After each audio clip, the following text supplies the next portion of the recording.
Hear that? Nothing? Me neither. But that's the perfect spot for your company's name to step into the spotlight.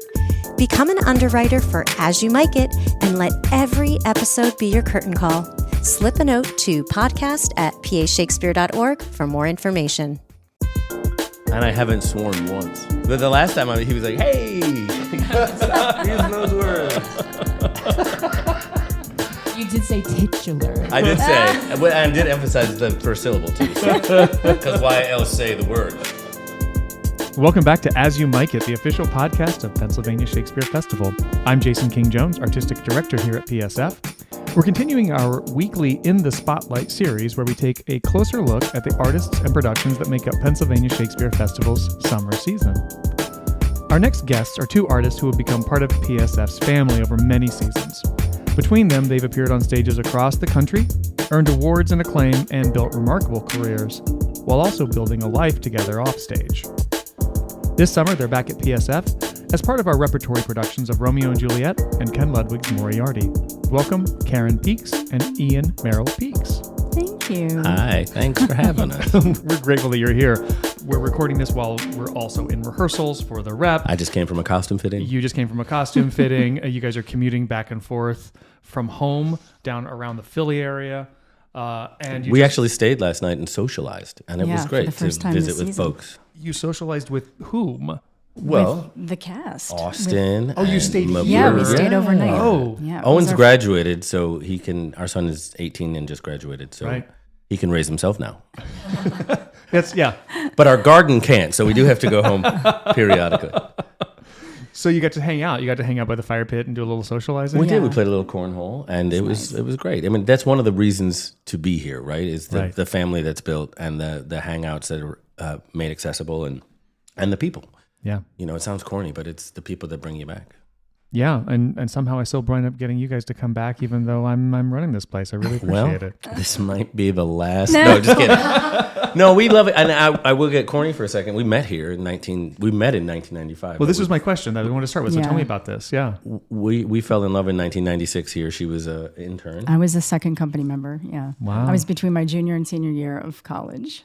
Even a fully formed human. I know. We see the people now. We're like, how did we fall in love with each other? You're not even a human. And we've been together since 1996. That's and so this place is, you sort of go through life and you have your happy places and like Scotland, Mackinac Island, Santa Cruz. But this place is definitely in the list of happy places for us.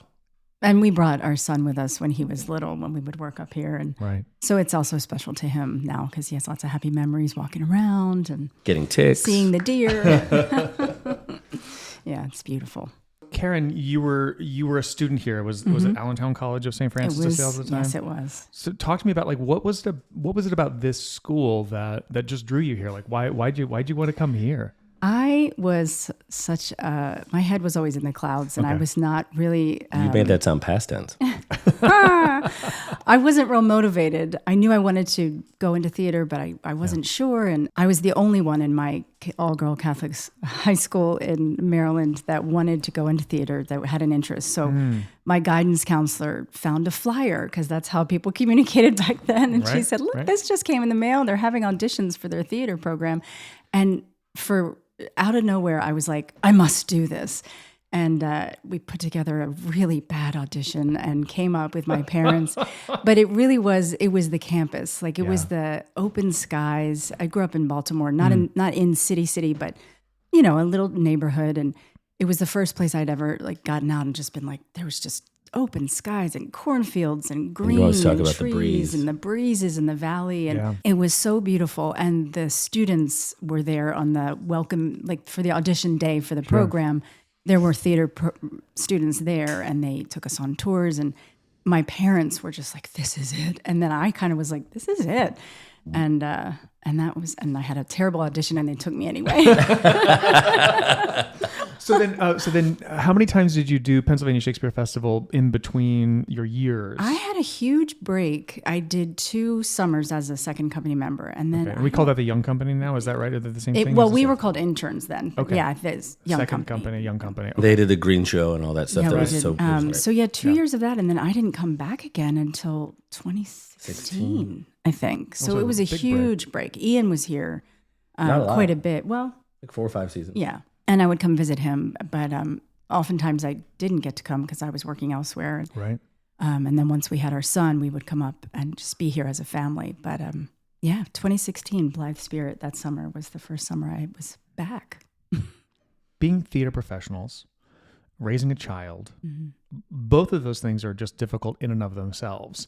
And then compound those concepts into a life in the theater and a life of raising a child. Now that Owen is graduated from high school and going on to college, it's not over. Parenting's not over, and we know that. Like, What? There's I thought it was 18 years we're done.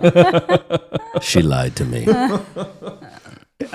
but it's still like there's a certain milestone that you all have hit, and congratulations to you on that. Thank you. How have you navigated all of that? What did you learn about parenting? What did you learn about yourselves as a couple? What did you learn about yourselves as artists in navigating all of this? I'm curious. Well, we could get ourselves right at a dance call if we wanted to talk about this fully. You know, I mean, everything that I am right now comes down to the family, right? And Owen and raising the kid and what we do for a living. Yeah. What we do for a living was so much more important before we had a child. Right. And then it's a release and a way to get away from the everyday parenting stuff that is exhausting. Yeah. But I think, young actors make a choice, right? I want to go be famous or I want to work. And so if you want to work, you go to a place like Philadelphia or DC. If you want to be famous, you go to LA or New York. And pretty quickly we were like, we just want to act. And so and Philly's a lot cheaper than New York. Yeah. And we get to work a lot. Yeah. And we've been able to do, 4 to 6 plays a year for 20 years now. And she does audiobooks. Yeah, I found audiobooks that as a great job that fills between theater gigs or even during theater gigs like right now. There's time to do that on the side. When Owen was our son, when he was little, we would have to kind of be more careful with the scheduling of our jobs. Sure. And so there were times where one of us would just be like, this is my time to be the person who's with the child full time and you're going to go do the job and make the money and have the income and we sort of ham and egged it a lot, especially when he was little. Yeah, first 5 when he was years. very little, we would take him with us a lot. Yeah. And while that was really kind of amazing for him, I think it was also, it's a hard, weird life for a little kid. So he had to go through a lot of adjusting, and it's part of what makes him such a great kid now. Sure. But, so there was a lot of guilt at least for me. You didn't care. I don't feel things. I tried guilt once and I hated it. But we've done a lot. We've worked hard to try and have a sense of quote unquote normalcy for his life growing up. Right. While still maintaining our artistic souls and our career choice. Now that he's going off to college, we're kind of like, okay, now we could take those jobs out of town more easily. We could actually go to different parts of the country and experience those things like we used to before he was born. And so there's a little bit of like excitement about the potential for all of that. And also a really good hint to the theater community at large, all over the country. Hire the Peakses. Right. Well, but it's been 18 years, right? So like the kinds of, I'm thinking about, we're in the rehearsal room for Romeo and Juliet. We've got people in their 20s. We've got people that are a couple of generations older than that. Like it's a very young company. It's really young this right? year. Yeah. And then the adults are, people who like you're playing Lord Montague and Lady Montague, and you've got an 18-year-old. So like you might think that you're young to play those roles, but like that's the age, right? Yeah. Like that's the age for having a teenager. And so I'm seeing like the difference in experience in that room between like the energy and the passion and the creativity and the wildness that 20-year-old actors have, and the experience and the wisdom and like the kind of refined work that often comes with folks like you and folks like Mabud who have been able, who've had time to kind of like build the craft and learn from that. I'm wondering what it's like to be in the room for you all, what it's like to be in the room with a lot of youth and seeing those roles that like, I remember when I was Mercutio. I remember when I was Lady. I remember when I was those roles and now I'm not those roles. What's it like for you all to kind of be in that kind of a space now? I think it's always been my whole career. It's been one of the things I love the most about theater is that you're always in a group of multicultural, different ages. Yeah. Like it's just such an amalgamation of all the time of different people. of differing experiences, both work and of life. And so it's always exciting. It is interesting to be in the older generation and kind of being like, there are moments where I'm like, I wouldn't have acted that way, or like, wow, that person is so much braver than I would have been, you know, that kind of thing. Like, Sure. But it's more just a reflection on me and how I would have been or how I wasn't. You know, I'm not like sitting there going, Of course. Very But judgy. it's just neat. And That's my job. My job to be judgy. But it does feel like it happens overnight. You go from young and like, I'm an ingenue to suddenly like, I am an elder. I'm a leading lady. There's I'm just there's we buy special it's shoes. so strange. It just happens. And they tell you growing up, that's, back in my day, and you think that'll never be me. And now it's like, back in my day, there used to be cornfields here. I said that last night. I was like, oh my God, I'm so old. This fire pit area used to be a cornfield. Oh, Lord. And she put on that voice too. It's really weird. I find it fascinating just watching younger generations. And the kids that I really love are the ones that are fully engaged with the rehearsal process when they're sitting in the audience. Yeah. They put their phones down and they're going, there's stuff to learn, what to do and what not to do. Oh, yeah. I think the best way to learn, and what's so great about this festival for these young people, is they get to be working with professional seasoned folks. I'm not going to repeat that. You'll figure it out. But, I played Romeo, I played Mercutio, and now I'm hearing the play so differently, partly because I'm a father of a boy Romeo's age, Right. partly because I'm listening to the play completely differently because I'm not worried about what Romeo is hearing. I'm not worried about what Mercutio is going to say next. I'm just hearing the whole play. Yeah. And I will say, it's a really good one. Oh, it's so good. It's really wonderful to come back to it and hear the words. And like that, after we read it the first time, we were all God. like, oh, it's so different when you're a on parent. this end. Yeah. You have a child, and how there's so much we don't know about his life. Yeah. He's very open with us, and we ask him questions, and he tells us. But there's stuff he's doing that, stupid or not, there's stuff he's doing that we don't know about. And I did some stuff, certainly at that age, that I look back and go, well, I'm glad I lived through that. That was dumb. Yeah. Yeah. I won't talk about any of those on air, but they were dumb, And so, and what's happening with these two young loves, right, is it's a good conversation would heal this, as in most Shakespeare, it's just like Three's Company. There's just a misunderstanding. They just need to have a conversation. So it's just, it hits a little harder. Yeah.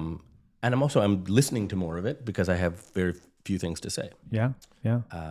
So yeah, I love what we do, and I also love a rep because we get to step into something and now for something completely different. Well, and what a great segue. So not only are we Lord and Lady Montague, but now we're also. How many roles are you playing in Moriarty, Ian? I'm 12. You have 12. I was 13, but they took Nefertiti, the cat, away from me. I'm so sorry. I'm not. But the animals Karen can take care of, right? So I think I'm 9. Well, because you didn't get either Nefertiti. 9 or 8. You're 9. Yeah. You were going to be 10, but now Nefertiti is. We're not really sure what Nefertiti is. Nefertiti You'll have to come and see. We're still figuring it out. Trick. Yeah. But you are puppeteering. I'm a puppet.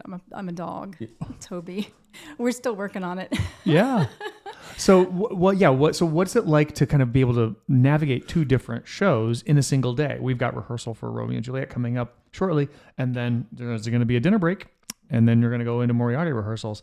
How do you prepare yourself physically, psychologically, just to be able to kind of bounce from those 2 worlds? For me, you just have to be present. You just show up and be present and be in the room. And, it's hard. There's with all the different energies. Sometimes the room gets a little loud and you have to go like, hey, we need everyone to focus because this is hard. What we're doing is hard. Yeah. But I just want to be there. I want to be in the room. I want to watch. If I'm not in a scene, if you watch the scene, you get the tone of what's happening. Sure. And in Moriarty, we're just making it up, right? It's building blocks. Yeah. And so just being in the room, you can't do anything else but be wildly focused and playful and silly and creative. It's another thing that I love about what we do. Like for the R&J rehearsals, we are in this place of elder statesmen and maturity and gravitas. And then it's like, okay, we get to just wipe that off and then just go be nutso. I mean, like completely, Clowns, really. just be all of the childish craziness that we still have inside of us and just like go full out and embarrass ourselves and figure out what works and what doesn't. So Sure. It's for this particular rep. For me, it's not as difficult to kind of break away from one to the other because they're so drastically different, and it's fun to go from one to the other. I wish there was more rep in the world. I didn't do any rep until 2007 in Santa Cruz, and it was a perfect rep. I was Antonio in Tempest, and I was Benedict in Much Ado. So, and that's what I love about a rep. What's great about this rep too is we have a small role in one, and you show off the whole company, and then I'm titular in the other.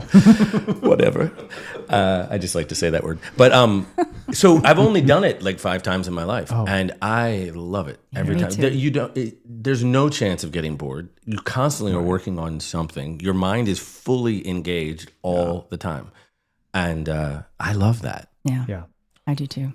It makes the days go by so fast. It really does. Yeah. Yeah. I mean, like, I feel like I'm only directing Romeo and Juliet, but I feel like my whole experience of the summertime is just like continual repertory, whether I'm repping as a director or an artistic director. Well, you're wearing several hats. Podcast host. I mean, you're not just directing Romeo and Juliet. Well, that's you also run a podcast. Well, there's that too.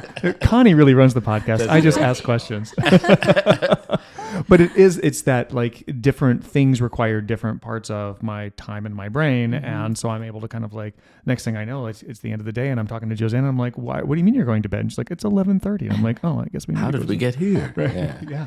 I mean, my dad ran a theater. So growing up, I watched him direct, act, and hire and run the place. And it's a lot, as you know, and it's different every day. And there's always, because we're not well funded, there's issues all the time. And so you're not just directing Romeo and Juliet, man.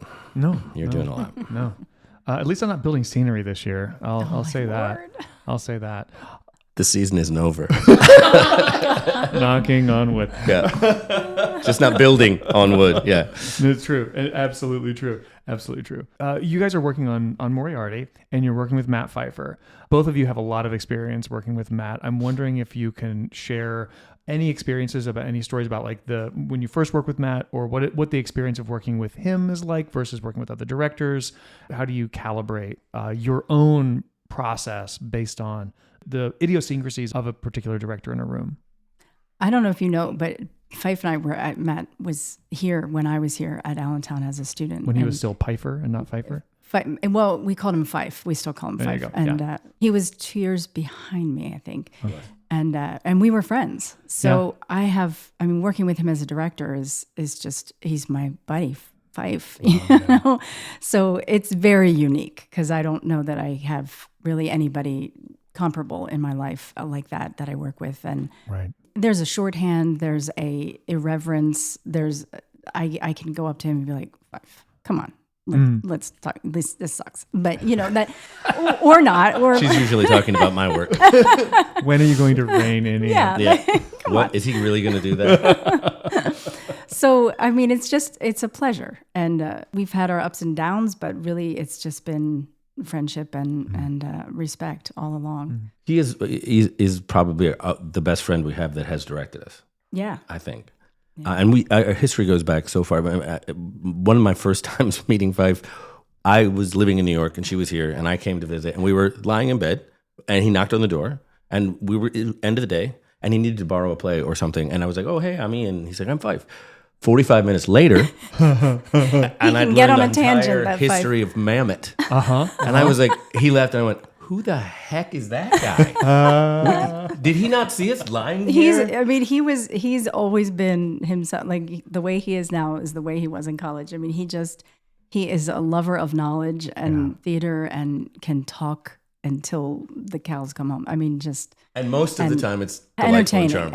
So every now and then, you need to stop talking. How many hours of your rehearsal day are actually rehearsing, and how many are listening to Matt talk? 50-50. I feel like with Moriarty, it's been better than usual. I would say he's been less tangential on this one. Like the talk has a purpose. Yeah. Sometimes you're like, wow, we haven't talked about the play for like an hour and a half. But what it does do is it creates the desire to be creative and clever, and it's a fully collaborative situation, as is working with you, and that's another reason coming back here is so great.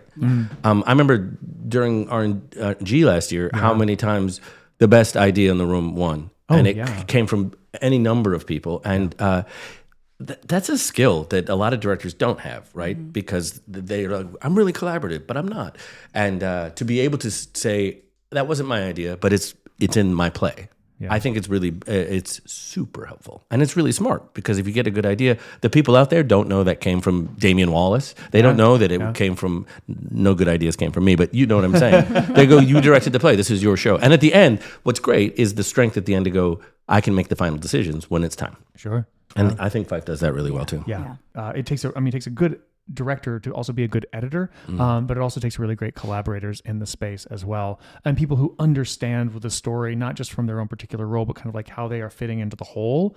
For our audience, if you can, one of you or both of you can just tell a little bit of like, what is this story of Ken Ludwig's Moriarty? I know that it's going to be a Sherlock Holmes adventure because I've read the material, but what's the story all about? Well, the first thing people should know is it's not about one specific Sherlock story, a published Sherlock story. There were 3 different Moriarty stories where he appears, and it's sort of a conglomeration of that. I don't know. Yeah. I think, It's an amalgamation of those things plus short stories. I think I heard Ken talking about. So there's all kinds of the highlights of the references are fast and furious. Yeah. But the story is. You just have to come and see it, really. I mean, it's the nemesis of Sherlock is Moriarty, and it's them trying to figure each other out, who can best the other one. And there are all these wild characters that come and go. I believe I cross-dress at least once, and I think you do several times. Mm-hmm. Yeah. And it's silly, and it's fun, and it's exciting. We're figuring out what the story is about, really. You get, because it's based on a bunch of different stories, you come to the end of what would be a story, and you're like, but we're going to do more. So a lot of the mysteries end, and the play keeps going. Sure. Which makes it fun. My understanding is that sound is also a big component of this in a way that seems to be an addition to what the script really kind of calls for, but it's this, rather than a lot of scenic elements to do a lot of things, there's kind of like a physical fixed location with lots of pieces, and then a lot of sound and music to kind of do some of the transitions. Can either of you? We had our first rehearsal with the musicians and the live Foley artists the other day. We've only had the Alex one. Bechtel is the Alex composer for Bechtel. this. And it's sort of like a silent movie. There'll be a piano playing underneath a lot of it. It added, and then we have 2 Foley artists. It added so much. We all got so excited when we heard them because it's very melodramatic. It's very heightened tension and drama, but funny. And so having the underlying piano and the sound effects of like clippity clop for horses coming up. I mean, it just added to this, as you say, silent movie, but also melodrama and old school, like twirling mustache kind of thing. Absolutely. It just added so much. And I think that audiences will really immediately, with the help of that, be drawn right in and just have a great time and go for the ride. A lot of very stock characters. There's not a great deal of complexity in any of the folks you're playing, but you try to get as much of that as you can and also make them human beings and also make it funny and ridiculous. Yeah. So there's a love story. There's drama. There's cackling. There's you do some cackling. Yeah, I do some cackling. I do some barking. And you do some accents, right? There are some accents. There's some different. Some of them are good too. I have a character that I think I've hit every European country, and I can't fix that. And I almost feel like it's exactly what it's supposed to be. He's ridiculous, King Otto. We're having a great time in the room, and it's exactly what PSF should be. I mean, it really is. We're doing a tragedy, we're doing a comedy. We're blending it all together. Although I would argue R&J is both of the things, because the first half is a hilarious comedy. It absolutely is. It's almost slapsticky, and then the second half, of course, gets a little dark. But we don't have a lot of dark in Moriarty. But people are going to have a good time. I mean, you bring Sherlock into a room and everybody's happy. Absolutely. Well, we're going to get back to it and get into the rehearsal room. Karen Peaks, Ian Merrill Peaks, thanks so much for being a part of As You Mic It. My pleasure. You. Thanks. And that wraps up another episode of As You Mic It. A huge thanks to Karen Peaks and Ian Merrill Peaks for joining us today. Romeo and Juliet opens on July 10th and runs through August 2nd. Ken Ludwig's Moriarty opens on July 18th and runs through August 1st. These will be running in repertory on our main stage, so for specific show dates and tickets, as well as details on our extras like epilogues, talkbacks, director's dinners, and more, be sure to check out our website at pashakespeare.org or call our box office at 610-282-WILL. That's 610-282-9455. For all of us here at As You Mic It and Pennsylvania Shakespeare Festival, thanks for listening, and we'll see you at La Buddha. Thank you for listening to As You Mic It, a Pennsylvania Shakespeare Festival presentation recorded on the beautiful campus of DeSales University. Our music is by Cedric Lamar, with hosts Jason King-Jones, Kim Carson, and Connie Berenger. Our podcast intern is James Nardiello. For more information on our summer theater series, giving opportunities, tickets, and more, visit our website at pashakespeare.org. Be sure to like, subscribe, and we'll see you at La Buddha. Behind every standing ovation is a network of patrons who know that theater changes lives. With tickets funding only half the cost, PSF counts on contributions to produce world-class theater, cultivate new audiences, and nurture future generations of artists. Give today at pashakespeare.org/support. Great theater is a collaboration both on stage and off.